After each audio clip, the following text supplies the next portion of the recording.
এটা যে পলি হাউস আর তিরপল, খুব সুন্দর একটা তিরপল, খুব ভারী, বহুত ভারী, টিনের মতন। লাগতেছে অ্যাকচুয়ালি পলি হাউস। দেখি বর্ষাকালও নিয়ে খেতি স্টার্ট করতাম ভারী।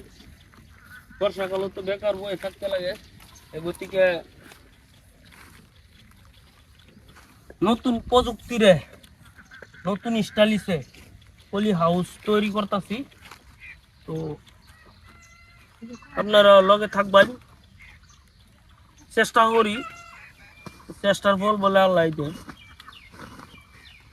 থেকে বাদ দিচ্ছি যে অল্প জায়গা পলি হাউস, ও পাটটা টানা দাও, অল্প জায়গা পলি হাউস দিয়া এরি দিয়া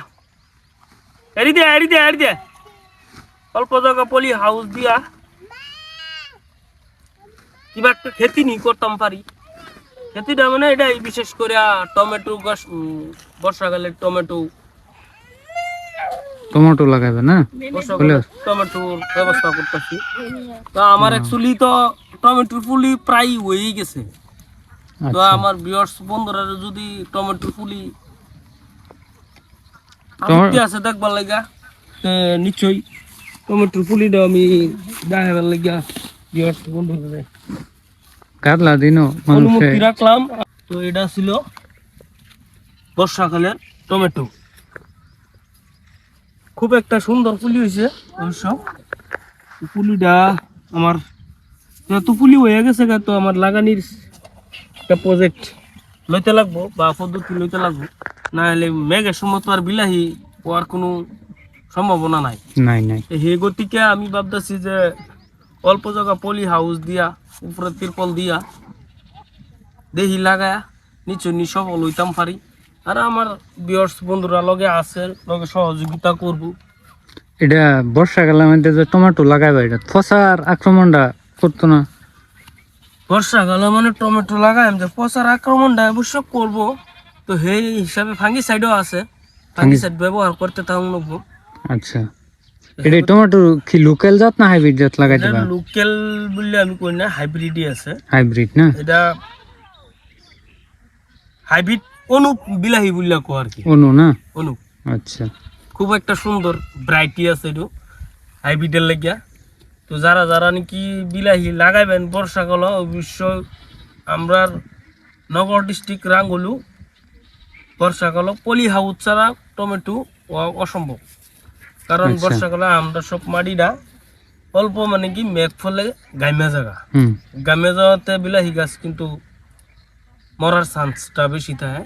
এই গতিকে টমেটো গাছ সবসময় উপরে পলি হাউস দিয়ে বর্ষাকাল লাগাইলে অবশ্যই ভাবি যে এটার মধ্যে সফল হইতাম পারবাম। আচ্ছা, পলি হাউসের মধ্যে কিরকম খরচা বাজেট কিরকম হইব? এক কাঠা মাটির মধ্যে poly house maximum something budget 8,000 টাকা আইব। 8,000 টাকা না? এক কাঠা মাটি 8 থেকে 10,000 টাকা সামথিং আই পড়বো। আর পুলি লাগানি সামথিং লে একেবারে ধরো 12 থেকে 14,000 টাকা মেকআপ হয়ে যাবো এক কাঠা মাটি। হ্যাঁ, আর যদি ভালো সুন্দর মার্কেট পাই, সুন্দর বাজার পাই, সেই সম্ভালা বিলাহি মার্কেট শর্ট আছে, যদি বাজার মূল্য সুন্দর পাই লাইতে অবশ্য এক সালানি 15,000 টাকা উঠতে পারবো। আচ্ছা, টার্গেটটা হেডা মানে না? টার্গেটটা হেডা। তার মানে আমার দর্শক বন্ধুরা লগে থাকুন, সাথে থাকুন, আর ভিডিওটা যত পারবেন একেবারে টুকটুক হয়ে খালি শেয়ার মারতেই থাকবেন। ভিডিওটা যতক্ষণ শেয়ার করুন, টুকটুক হয়ে শেয়ার করুন, কারণ বর্ষাকালত গৃহস্থ বন্ধুরা কিন্তু বাইত হইতে তাহা বেশি কাম কাজ কম তাহে বর্ষাকাল। তার মানে কি গরমের সিজন আইলেও মানে গৃহস্থে বিছনা লইল, বিছনা লোয়ার থেকে নতুন প্রযুক্তি ক্ষেত্রে দেখি চেষ্টা করতেছি যাতে সফল হইতাম পারি কিনা। আচ্ছা, যদি সফল হইতাম পারি তা আমার দর্শক বন্ধুরা সফল হইব। কারণ আমি যদি সফল হইতাম পারি, আমার দর্শক বন্ধুরা সফল হইব 100%। আর যারা নাকি নতুন ভিউয়ার্স আমার ভিডিওটা দেখতেছে নতুন করে, অবশ্যই পেজটা ফলো করে রাখবেন। আর জলদি চেষ্টা করবেন যাতে আমার ভিডিওটা শেয়ার করবার লাগে। আর প্রত্যেক দিনে নতুন ভিডিও আইব কৃষির লগে জড়িত। বিভিন্ন টিপস জানতার বাইন আর একজন যদি আমার গবেষক কোনো কৃষক। কথা ভুল হয়ে থাকে অবশ্যই আপনি কমেন্টে জানাইতেন পারেন। তারপর এর মধ্যে কয়েকদিন আগে যেই অমিতা গাছের খেতিটা দেখানি হয়েছিল, অমিতা কদ্দুরা হয়েছে এটার মধ্যে একটা শর্ট ফর্মুলা দেখতে গেল এই যে অমিতা খুব সুন্দর, খুব খুব সুন্দর সুন্দর। সুন্দর হয়েছে। কারণ এই- এর দোয়া আশীর্বাদ সবকিছু আছে। পরবর্তী সময়ে হারভেস্টিং করা হইব অমিতা, তো এটা দেখানি হইব।